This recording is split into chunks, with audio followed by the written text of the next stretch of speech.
Hey everybody, it's been a long time. Well, it's the end of the year and exams are coming up, so today I'm going to give you 3 quick tips on how to do well in final exams. Tip number 1, be prepared.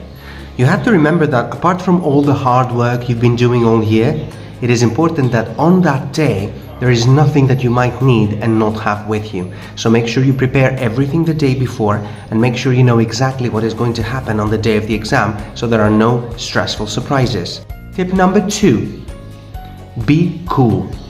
Remember that the worst enemy of a good exam result is stress. So make sure that you stay calm, trust in yourself and your abilities, and trust in the work that you've been doing all year, and believe that everything is going to work out. This is the best attitude to get you into the exam room. Tip number 3, stay focused. Remember that calm does not mean carried away. Do not let your mind float away and do not waste valuable time when you're taking an exam. Make sure that you know exactly what is happening and that you read every question carefully, preferably twice. Those were my 3 quick tips for a good result in a final exam. Best of luck everybody and have a great summer afterwards.